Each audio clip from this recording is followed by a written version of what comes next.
El 15 de septiembre de 2006, un Airbus A319 de EasyJet procedente de Alicante, España, se dirigía a Bristol, en el Reino Unido.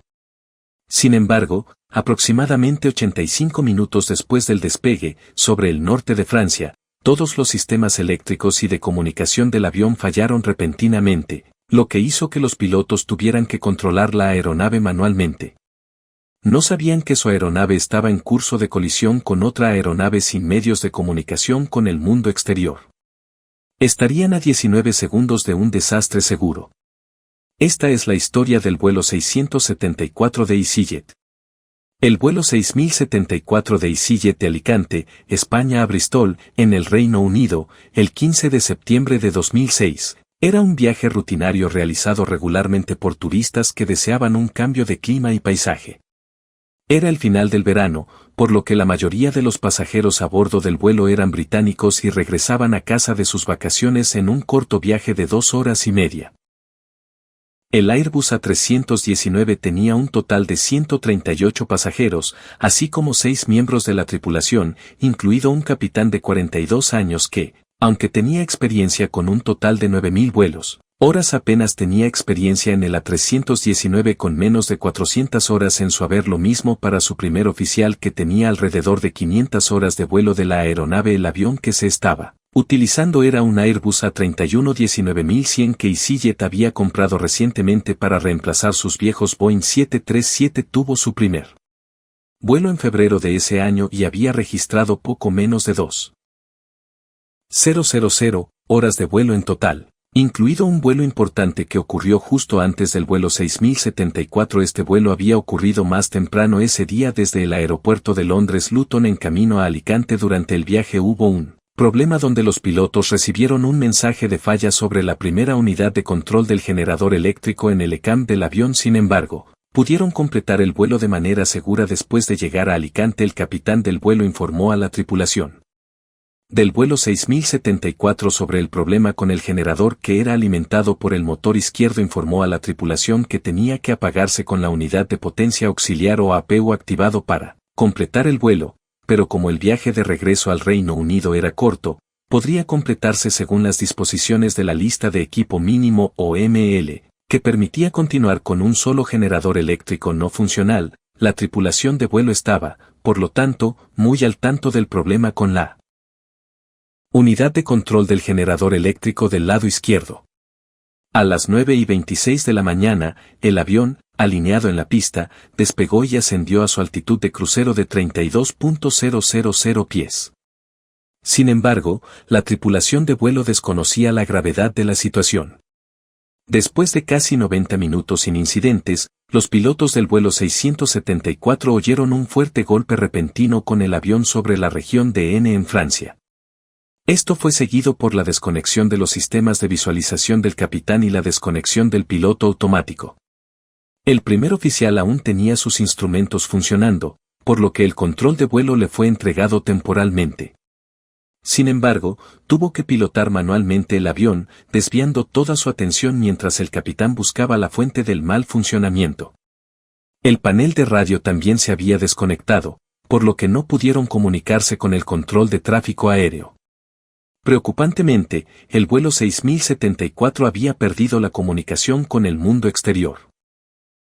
Sin embargo, la cámara electrónica seguía en línea y tenía listas de verificación que ofrecían a la tripulación de vuelo algunas opciones que podían usar para restaurar el vuelo a su estado normal. Las listas de verificación incluían un cambio de la alimentación hacia la posición alternativa que podría permitir que el avión extrajera electricidad de una fuente diferente, pero para que esto funcionara la luz de falla en el pulsador habría tenido que estar iluminada. Sin embargo, al igual que la mayoría de los sistemas electrónicos en la cabina se había desconectado. Esto presentó un dilema para el capitán, que no estaba seguro de si el sistema se había apagado debido a una falla o simplemente se había desconectado como otros sistemas eléctricos. Sin embargo, a falta de mejores alternativas, optó por presionar el interruptor de todos modos. Sin embargo, no ocurrió nada ya que los sistemas eléctricos de la aeronave permanecieron apagados. El diseño del pulsador significaba que no había forma de Indicar si se había activado con éxito si su luz de título no se iluminaba, que fue el caso en el vuelo 6074. A pesar de que los sistemas de radio aparentemente estaban apagados, el capitán intentó contactar al control de tráfico aéreo. Sin embargo, parecía que la falla eléctrica también había afectado la transmisión. El primer oficial también intentó usar sus propios sistemas de radio, pero se encontró con el mismo resultado. Parecía que ahora estaban volando completamente solos. Mientras tanto, a pesar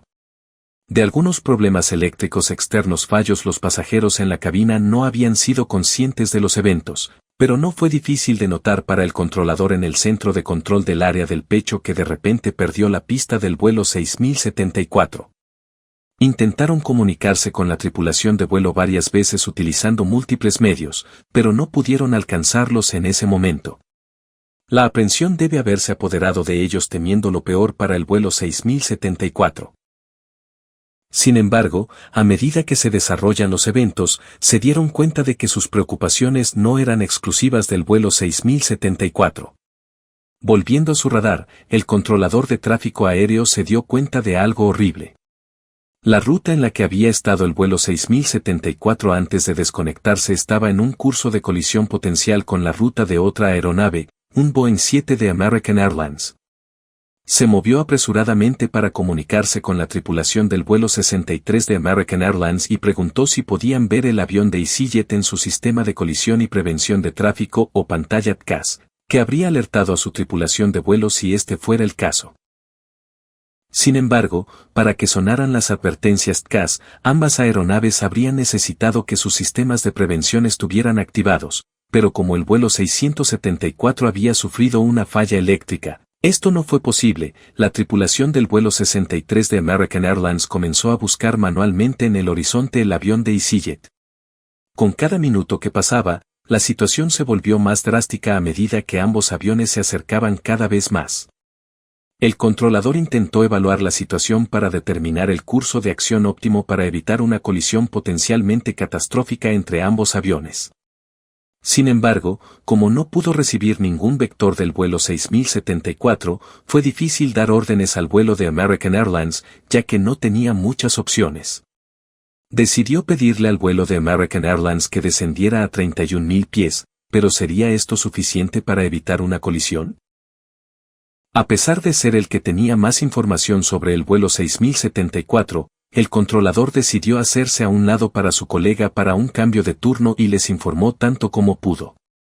En ese momento, el vuelo 63 de American Airlines no había comenzado su descenso y su tripulación todavía estaba buscando manualmente el avión de EasyJet, pero el nuevo controlador solicitó que descendieran inmediatamente. Unos momentos después, se hizo una llamada al control de tráfico aéreo. Era de la tripulación de vuelo de American Airlines que informó al controlador que acababan de avistar un avión de EasyJet pasó por encima. Era el vuelo 6074. Si no hubieran comenzado su descenso, habrían colisionado. El controlador se sintió aliviado de haber evitado el desastre. Desafortunadamente, no fue el final de sus preocupaciones, ya que la tripulación del vuelo 674 aún no se había comunicado y no estaban localizables. Se temía que pudiera haber sido un secuestro, ya que era obvio que el avión no se había estrellado. Mientras tanto, los pilotos del vuelo 6074 estaban haciendo todo lo posible para volver a encender los sistemas de radio antes de que se convirtiera en un caso de seguridad nacional. El capitán decidió intentar algo más de la lista de verificación de CAM. Fue una sugerencia para cambiar el sistema del transpondedor del número 1 al número 2. De alguna manera, esto funcionó y su pantalla volvió a la vida. El transpondedor es lo que le dice al control de tráfico aéreo la posición de la aeronave y, por lo tanto, si esto funcionaba, entonces el control de tráfico aéreo finalmente podría localizar la aeronave. Afortunadamente, lo hizo y el controlador pudo ver que el vuelo había continuado su ruta normal.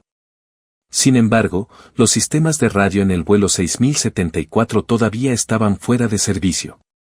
La tripulación de vuelo decidió actualizar su Squawk código en el panel del transpondedor al 770 que denotaba una emergencia general. Cuando el controlador vio esto, se dio cuenta de que lo que sea que el vuelo 6074 había estado enfrentando era más serio que una falla de radio en la cabina, El capitán había continuado revisando todas las listas de verificación de CAM hasta que esencialmente se agotaron, optó por pensar de manera innovadora e ideó un plan para apagar y luego volver a encender el APU, reconociendo que este sistema en particular no se utilizaría normalmente si la aeronave estuviera en perfectas condiciones antes de la salida, pero como resultó que el APU no era la causa del problema, el sistema de visualización seguía sin encenderse y la tripulación de vuelo ahora esencialmente se había quedado sin opciones. El capitán informó al asistente de vuelo principal de la situación y solicitó que prepararan a los pasajeros en la cabina para un aterrizaje de emergencia. Esa fue la primera vez que los pasajeros se dieron cuenta de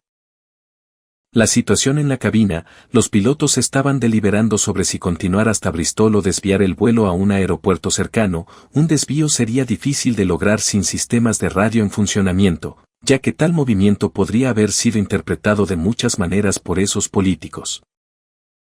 Observando mentalmente el avión, la tripulación de vuelo también tenía más información para completar el aterrizaje en Bristol, algo que difícilmente podrían obtener si se desviaran a otro aeropuerto, por lo que decidieron continuar el vuelo a Bristol incluso si eso significaba que tendrían que pasar más tiempo en el aire, pero todavía había un peligro potencial en el plan del piloto de continuar a Bristol. El aeropuerto tenía una pista bastante corta, ya que existía la posibilidad de que algunos de los otros sistemas de la aeronave, como los inversores de empuje y los flaps, también hubieran fallado. Aterrizar en una pista tan corta sería extremadamente difícil. Sin embargo, los pilotos decidieron usar la información limitada disponible para aterrizar en la pista 09 a la izquierda en Bristol. Luego ingresaron la ruta de llegada del vuelo en la computadora de gestión de vuelo del primer oficial. Ahora era el momento de iniciar el descenso y el primer oficial tendría que completarlo a mano, una hazaña que no es demasiado común en la aviación hoy en día con la relativa falta de experiencia en la cabina. Se convirtió en una tarea aún más abrumadora.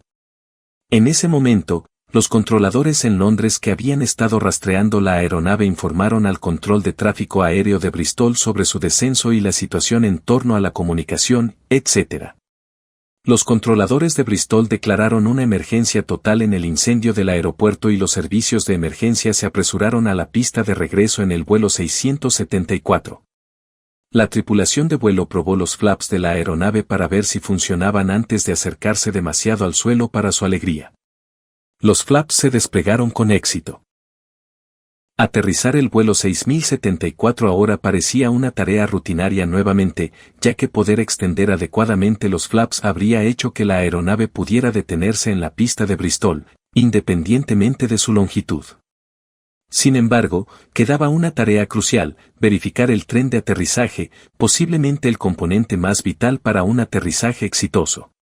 Sin embargo, su alivio fue fugaz, ya que no hubo respuesta alguna cuando el capitán bajó la palanca del tren de aterrizaje. Sin el tren de aterrizaje bajado, la aeronave podría haber tenido que aterrizar sobre su cuerpo, que contiene no solo el fuselaje, sino también motores altamente combustibles que se mueven a cientos de millas por hora, lo que significaría una segura explosión. Sin embargo, la aeronave A319 tenía un sistema de respaldo para bajar el tren de aterrizaje, un sistema de extensión manual del tren de gravedad que permite que el tren de aterrizaje descienda por su propio peso. Los pilotos pudieron activarlo con éxito y ahora podían hacer planes concretos para el aterrizaje. El capitán instruyó al primer oficial para usar el empuje inverso máximo en los motores tan pronto como las ruedas del tren de aterrizaje entraron en contacto con la pista. Luego intentó usar los teléfonos móviles en la cabina para comunicarse con el control de tráfico aéreo de Bristol para obtener autorización de aterrizaje, pero una vez más no pudo comunicarse con ellos sin la autorización de aterrizaje. Los pilotos siguieron adelante ya que la pista estaba ahora a la vista y en unos momentos tocaron tierra con el primer oficial, inmediatamente frenando. Segundos después, el vuelo 674 se había detenido con éxito con las 144 personas a bordo sanas y salvas. Los pilotos habían logrado aterrizar el avión con problemas sin ninguna comunicación externa. Cuando se informó a los que estaban en tierra de lo que había sucedido, se sorprendieron ya que muchos inicialmente habían estado sospechando algo más siniestro. Obviamente, se tuvo que realizar una investigación sobre el incidente para obtener respuestas. Las investigaciones realizadas por la Junta de Investigación de Accidentes de British Airways revelaron en un informe que una alimentación eléctrica defectuosa en uno de los transformadores de la aeronave había detectado incorrectamente un flujo de corriente que provocó que el bus eléctrico principal se desconectara, dejando fuera de servicio todos los demás sistemas que dependían de él. El informe también culpó a la incapacidad de la tripulación de vuelo para reconfigurar el sistema eléctrico y las disposiciones MEL que permitieron que el vuelo continuara. El informe recomendó que el fabricante de aviones Airbus revisara las disposiciones ML en su serie de aeronaves A320 cuando se trata de despachar aeronaves con un generador inoperativo. También solicitó un rediseño del botón pulsador para una mejor indicación de energía y recomendó que Airbus modificara la aeronave afectada para introducir la transferencia automática de alimentación eléctrica al ESSDK o barra colectora esencial en caso de pérdida de la barra colectora de K. Una recomendación que la EASA hizo obligatoria como resultado del incidente. Airbus tuvo que realizar cambios radicales en sus aeronaves A320 y EasyJet tuvo que actualizar sus procedimientos de capacitación para garantizar que sus tripulaciones no tuvieran tantas dificultades cuando se enfrentaran a una situación similar en el futuro debido a esas recomendaciones de las autoridades de aviación, en particular las realizadas para la transmisión automática de sistemas defectuosos a sistemas que funcionan, así como el rediseño del botón pulsador para una mejor indicación. Los sistemas de los aviones modernos ahora son más seguros y redundantes que los de hace solo un par de décadas a pesar de que el vuelo 674 de EasyJet parecía rutinario. Al final, los esfuerzos de los pilotos no pueden pasar sin elogios durante más de una hora. Se les cortó la comunicación externa, pero pudieron completar con éxito un aterrizaje del que incluso los que estaban en tierra se habían mostrado escépticos. Pero, ¿qué opinas del vuelo 674? Comparte tus ideas en los comentarios a continuación. Hasta la próxima, cuídate.